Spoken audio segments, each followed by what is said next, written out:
Mes amis stoïciens et stoïciennes, êtes-vous prêts à explorer ensemble les mystères de l'âme humaine?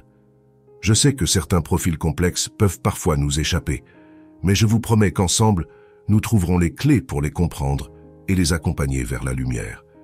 Comme le dit Marc Aurèle, notre vie ne dépend que de nous. Même face à l'adversité relationnelle, nous avons le pouvoir de choisir notre réponse avec discernement et compassion. Cultivons la patience des stoïciens, qui voyaient chaque difficulté comme une occasion de grandir en sagesse. Au lieu de nous frustrer des résistances rencontrées, choisissons d'y répondre avec tact et persévérance. Les 4 vertus stoïciennes, courage, justice, tempérance et sagesse, peuvent guider nos pas. Dans les sections suivantes, nous explorerons ensemble 10 profils complexes pour comprendre ce qui motive leur blocage. Je vous donnerai des outils concrets pour interagir avec eux de façon constructive. Notre objectif est double. D'une part, renforcer votre résilience pour éviter désillusion et épuisement relationnel. D'autre part, vous permettre d'apporter une aide éclairée à ceux qui la refusent. Mes amis, ce fabuleux voyage au cœur des subtilités de l'esprit humain va transformer votre rapport aux autres et à vous-même. Vous réaliserez que chaque difficulté rencontrée est une opportunité déguisée pour grandir et progresser ensemble vers la lumière. Alors, êtes-vous prêt à plonger avec moi à la découverte de ces 10 profils complexes? Accrochez vos ceintures et en route. Le meilleur de cette odyssée passionnante est à venir. Premier profil, les cyniques. Imaginez-vous face à un mur impénétrable, peint de scepticisme et de doute. C'est le défi que représentent les cyniques, et vous, avec votre main tendue, allez peindre une fresque de confiance et de sincérité. Dès le premier instant, montrez-leur que vous n'êtes pas un simple passant dans leur vie, mais un bâtisseur de ponts. Les cyniques, les cyniques. Ils voient le monde non pas en noir et blanc, mais dans une teinte de gris sombre où chacun joue pour soi. Ils sont convaincus que derrière chaque sourire se cache une intention cachée, que chaque acte de gentillesse est un calcul égoïste. Prenons le cas suivant. Louise refuse systématiquement l'aide de ses voisins. Même quand l'un d'eux lui propose de faire ses courses pendant qu'elle a une jambe dans le plâtre, elle décline sèchement, convaincue qu'il a une arrière-pensée intéressée. Mais voici où vous brillez. Vous, avec votre patience d'acier et votre constance inébranlable, allez démontrer que la bienveillance désintéressée n'est pas une légende. Commencez par écouter, vraiment écouter. Laissez-les exprimer leurs doutes. Laissez-les voir que vous ne vous offusquez pas de leur méfiance. Vous n'êtes pas là pour les changer en un claquement de doigts, mais pour planter une graine de confiance qui, avec le temps, peut fleurir en une belle collaboration. Ensuite, soyez constant. Les cyniques sont habitués aux promesses éphémères, aux éclairs de générosité qui s'évanouissent aussi vite qu'ils apparaissent. Soyez le soleil qui se lève chaque jour sans faute, le rocher stable dans le courant capricieux de leur méfiance. Montrez par vos actions répétées, par votre présence fiable, que vous êtes différent. Et surtout, ne prenez jamais rien personnellement. Quand ils doutent de vous, rappelez-vous que c'est le reflet de leur vision du monde, pas une évaluation de votre caractère. Chaque question, chaque sarcasme est une opportunité de prouver votre authenticité. Pour conquérir le cœur des cyniques, il vous faut une armure de patience et une épée de persévérance. C'est un combat subtil, une danse entre donner et retenir, jusqu'à ce que petit à petit, ils commencent à voir que peut-être, juste peut-être, tout le monde n'est pas là pour les décevoir. C'est votre mission si vous choisissez de l'accepter. Engagez-vous dans cette quête avec cœur et peut-être ouvrirez-vous une porte qui pour beaucoup reste fermée. La clé est simple. Patience et constance, encore et toujours. Allez-y, montrez-leur ce que signifie être un véritable allié. Deuxième profil, les hyper-indépendants. Plongez dans l'esprit des hyper-indépendants, des êtres aussi robustes et inébranlables que des chaînes séculaires. Ils portent fièrement leur autonomie comme une médaille d'honneur, une preuve de leur force et de leur capacité à surmonter seuls tous les obstacles. Pour eux, accepter de l'aide est comme renoncer à leur insigne, admettre une faiblesse qu'ils ne reconnaissent pas. Prenons cet exemple illustratif. Tom a mis des années à accepter que sa compagne l'accompagne à ses rendez-vous médicaux importants. Malgré son amour pour elle, partager ces moments remettait en question son identité d'homme indépendant et robuste. Ici, votre défi est de taille. Comment être une présence aidante sans entacher leur fierté? Comment naviguer dans les eaux tumultueuses entre offrir du soutien et respecter leur besoin viscéral d'indépendance? La réponse réside dans l'art délicat du pas de côté. Soyez comme l'eau, adaptatif et toujours présent, mais jamais envahissant. Laissez-les diriger le bal, laissez-les marquer le rythme, et quand ils sont prêts, ils feront ce pas vers vous. Jusque-là, restez en périphérie de leur regard, une ancre discrète dans l'horizon de leur monde. Ils doivent sentir que vous n'êtes pas là pour prendre les rênes, mais pour marcher à leur côté lorsque le chemin devient trop sinueux. Dans votre approche, soyez subtil mais constant. Montrez-leur que votre aide n'est pas une béquille, mais un outil qu'ils peuvent choisir d'utiliser quand ils le souhaitent. C'est en honorant leur espace et en célébrant leur indépendance que vous leur prouvez que votre aide n'est pas un affront à leurs compétences, mais un complément à leur arsenal déjà bien fourni. Ce n'est pas le moment pour l'insistance ou la pression, c'est le moment pour la disponibilité silencieuse. Vous êtes le gardien de phare dans la brume, pas le capitaine du navire. Ils doivent savoir que, même dans le brouillard le plus épais, ils peuvent trouver leur chemin seuls. Mais si la tempête se lève, votre lumière est là, immuable, prête à les guider s'ils en expriment le besoin.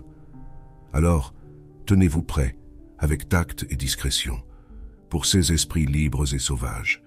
Quand ils feront appel à vous, ce sera un signe de confiance suprême, un hommage à votre capacité de comprendre leur essence indépendante. Vous n'êtes pas là pour les changer, mais pour leur montrer que même les plus forts parmi nous ont parfois besoin d'un havre de paix. Troisième profil, les hypersensibles.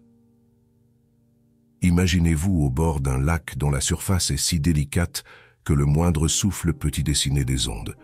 C'est le monde des hypersensibles, des êtres au cœur de verre, pour qui chaque parole et chaque geste sont des pierres pouvant briser leur tranquillité. Ils naviguent dans un océan d'émotions si vaste que la peur d'être jugé les ancre dans une mer de silence. Suite à une remarque anodine de son manager sur un rapport, Sarah s'est effondrée en larmes et a demandé sa mutation dans un autre service, persuadée d'être incompétente. Dans cette danse délicate avec les hypersensibles, votre démarche doit être celle d'une brise légère, pas celle d'un orage grondant. Votre voix doit être une mélodie, vos mots des notes de réconfort et d'encouragement, jamais de critique.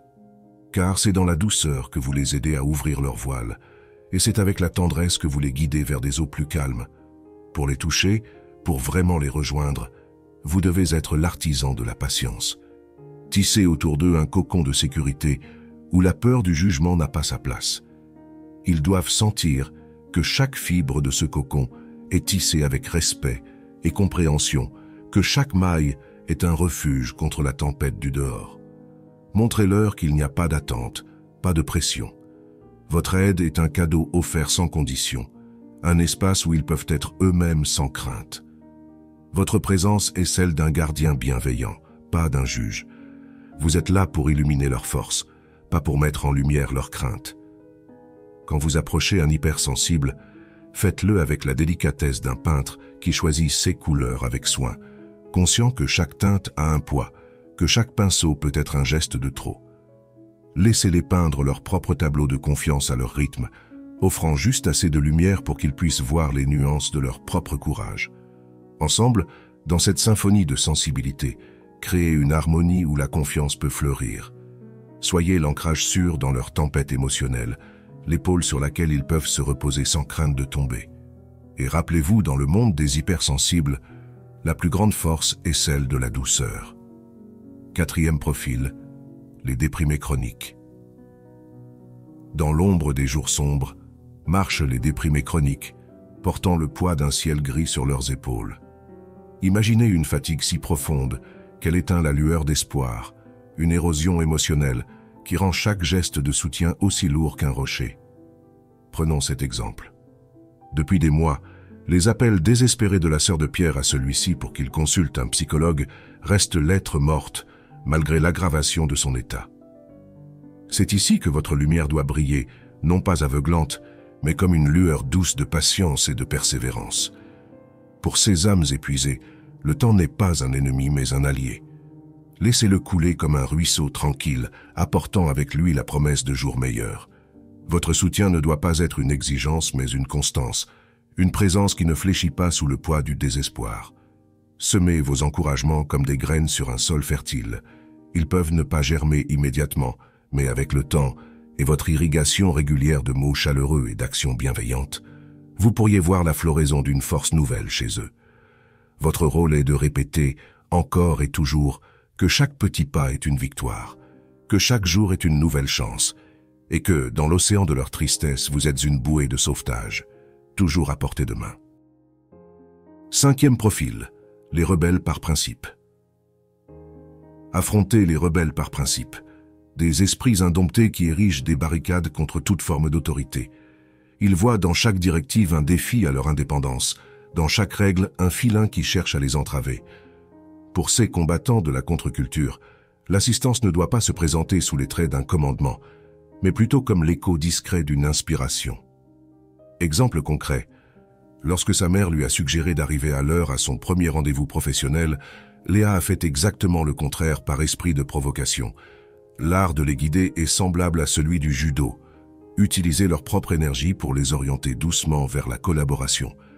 Évitez la confrontation frontale, car c'est dans le reflet de vos actions, et non dans le son de vos paroles, qu'ils trouveront la voie à suivre. Incarnez la compassion, la résilience et l'engagement que vous souhaitez inspirer. Soyez le phare qui, sans un mot, guide le navire rebelle vers des eaux plus sereines. N'imposez rien, proposez tout. Montrez par votre exemple personnel ce qu'est le leadership positif, la force tranquille qui n'a pas besoin de lever la voix pour être entendue. En démontrant que l'on peut mener avec respect et égalité, vous gagnerez non pas leur obéissance, mais leur respect et, éventuellement, leur coopération volontaire. 6e profil, les obsessionnels du contrôle. Face à ceux qui cherchent à tenir les rênes de chaque aspect de leur existence, les obsessionnels du contrôle, vous découvrirez des individus qui bâtissent des forteresses autour de leurs responsabilités. Ils sont les capitaines de leur propre navire, craignant que la moindre brise ne les éloigne de leur trajectoire minutieusement tracée. Dans leur quête de perfection, déléguer est perçu non pas comme un acte de confiance, mais comme un aveu d'impuissance. Prenons ce cas parlant. Le DRH ayant proposé de l'aider à préparer le plan de formation, Nathalie a refusé net, incapable de déléguer ce qu'elle considère comme sa prérogative. Votre stratégie ne doit pas être de briser leurs murs, mais plutôt de vous présenter comme un allié dans leur campagne pour l'ordre. Offrez-leur un soutien ponctuel, précisément dosé, qui s'intègre dans le schéma complexe qu'ils ont déjà tissé. Votre aide doit être vue comme un outil qu'ils peuvent contrôler, une extension de leur volonté plutôt qu'une substitution à leur action. Montrez-leur que votre rôle est de compléter, pas de prendre le dessus. Vous êtes le soutien tactique dans leur mission stratégique, la pièce de puzzle qui s'insère sans effort dans l'image qu'ils créent. En vous alignant avec leurs besoins de maîtrise, vous devenez une valeur ajoutée, un atout discret mais puissant dans leur arsenal de contrôle méticuleux. 7e profil, les perfectionnistes. Naviguez dans l'univers complexe des perfectionnistes, ces architectes d'idéaux inatteignables qui redoutent le moindre faux pas. Ils marchent sur un fil tendu entre excellence et excès, où chaque tâche est une performance et chaque erreur, un cataclysme. Leur crainte de l'échec les entrave, le jugement des autres plane sur eux comme une épée de Damoclès. Exemple concret, malgré des encouragements répétés de son entourage, Sandrine a abandonné ses cours de piano, terrorisée à l'idée de rater ses morceaux lors du spectacle de fin d'année. Abordez-les avec une main douce et des mots encourageants. Votre rôle est de les équiper de lunettes qui transforment les montagnes en collines, les aidant à relativiser les conséquences de l'imperfection. Valorisez leurs réalisations, célébrez leur dévouement, et guidez-les pour qu'ils voient que l'erreur n'est pas un gouffre mais un tremplin. Soulignez leurs forces avec une voix qui efface le bruit de leurs doutes internes. Mettez en lumière non pas ce qu'ils n'ont pas accompli, mais tout ce qu'ils ont déjà réalisé. En tissant un filet de sécurité avec vos paroles et votre présence, vous leur donnez la liberté d'explorer au-delà des limites qu'ils s'imposent. Soyez la voix qui les rassure, leur rappelant que dans la quête de la perfection, c'est le chemin parcouru qui est le véritable chef-d'œuvre. 8e profil, les procrastinateurs. Confrontez-vous au puzzle intrigant des procrastinateurs. Ces maîtres de l'ajournement dont l'art de repousser le présent pour un futur nébuleux est sans égal. Ils se tiennent sur la rive du fleuve de l'action, contemplant l'eau s'écouler avec une tranquillité qui dissimule une lutte intérieure. Leur évitement de l'action n'est pas un manque de volonté, mais une danse complexe avec l'anxiété et l'indécision. Prenons ce cas. Guillaume repousse indéfiniment l'aide de son ami pour refaire son curriculum vitae, prétextant n'avoir pas les idées claires sur son projet professionnel. Pour ces architectes de l'attente, votre soutien doit être une boussole, pointant vers de petites étapes concrètes qui pavent le chemin de l'accomplissement. Établissez avec eux des jalons clairs, des objectifs réalisables qui transforment la montagne de tâches en marches aisément franchissables. Chaque petite victoire doit être une célébration, chaque avancée un feu d'artifice qui éclaire leur ciel d'incertitude. Valorisez leurs efforts avec une ferveur qui réchauffe leur résistance au changement. Soyez l'écho de leur potentiel, la résonance qui rappelle que chaque instant est une opportunité de saisir la rame et de naviguer contre le courant de la procrastination. Votre présence est la douce poussée nécessaire pour transformer leur peut-être demain en oui aujourd'hui. 9e profil, ceux qui fuient leurs problèmes. Plongez dans l'esprit de ceux qui, face à l'adversité, choisissent la fuite plutôt que la lutte, qui se cachent derrière le voile de la négation. Pour ces éviteurs, la réalité est un ennemi qui se déguise en montagnes insurmontables, et leurs difficultés sont des fantômes qu'ils préfèrent ignorer. Le déni est leur armure, et l'ignorance leur champ de bataille. Prenons l'exemple suivant. Pierre n'a pas donné suite à la demande de son manager d'un entretien pour discuter de ses retards récurrents, feignant de ne pas avoir reçu le message. Votre mission, si vous l'acceptez, est d'être le guide qui allume des torches dans leur obscurité, qui trace des chemins dans leur forêt de déni. C'est un périple qui nécessite finesse et tact. Vous n'êtes pas là pour forcer une confrontation, mais pour semer des graines de conscience qui, avec le temps, pourront germer en solutions. Approchez-les avec une boussole de compassion, marquez le sentier avec des pierres de vérité douce, et aidez-les à voir que reconnaître un problème n'est pas une capitulation, mais un acte de courage. À chaque pas qu'ils font vers la reconnaissance de leurs problèmes, soyez le miroir qui reflète la réalité, non pas comme un abîme terrifiant, mais comme un défi qui peut être rencontré et surmonté. Soyez patient, car chaque moment de déni dépassé est une victoire, chaque instant de conscience une libération. Avec vous à leur côté, ils peuvent apprendre que fuir n'est qu'une illusion de paix et que faire face à leurs problèmes est le vrai chemin vers la liberté. 10e profil, les éternels insatisfaits. Rencontrez les éternels insatisfaits, ces voyageurs insatiables sur le chemin de l'amélioration continue où le paysage actuel est toujours moins captivant que l'horizon. Pour eux, chaque aide reçue est comme une gorgée d'eau dans l'océan du désir de plus, jamais assez pour étancher leur soif de perfection. Voici un cas illustratif. Malgré une augmentation de salaire obtenue grâce à l'aide de sa collègue, Nadia continue de se plaindre de sa rémunération, sans prendre le temps de la remercier pour son soutien. Face à cette quête sans fin, soyez la boussole qui pointe vers le trésor de l'instant présent. Guidez-les doucement vers l'appréciation des petites victoires, des moments de progrès qui, bien que modestes, sont des pierres précieuses sur le sentier de leur vie. C'est dans la reconnaissance de ces instants que la véritable satisfaction peut être trouvée. Avec une main tendre et une voix ferme, enseignez-leur l'art de la gratitude. Montrez-leur comment chaque aide reçue est un cadeau, chaque geste de soutien un poème. Encouragez-les à exprimer leur reconnaissance, non seulement pour les bénédictions du passé, mais aussi pour celles du présent. C'est dans ce jardin de gratitude qu'ils peuvent finalement trouver un repos, un moment pour respirer et se dire que ce qu'ils ont, ici et maintenant, est suffisant. Soyez le miroir qui réfléchit la beauté de leur propre voyage, le rappel que même si l'horizon promet de nouveaux sommets à conquérir, le terrain sur lequel ils se tiennent est déjà un sommet en soi. Alors que nous concluons ce voyage à travers la psyché humaine et ses diverses nuances, nous sommes invités à prendre de la hauteur, à embrasser une vision panoramique de la condition humaine.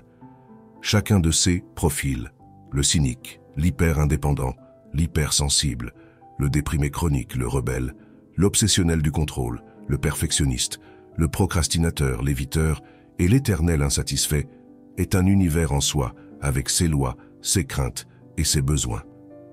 La clé de cette sagesse réside dans la compréhension profonde que ces réticences ne sont pas des refus de vous, mais des échos de leurs propres batailles intérieures. En absorbant cette vérité, vous vous libérez du poids du rejet personnel, et vous pouvez naviguer dans ces eaux parfois tumultueuses avec grâce et aisance. Patience et discernement sont vos outils les plus précieux dans ce périple. La patience vous permet de rester constant dans votre offre d'aide, tandis que le discernement vous aide à reconnaître quand et comment offrir cette assistance.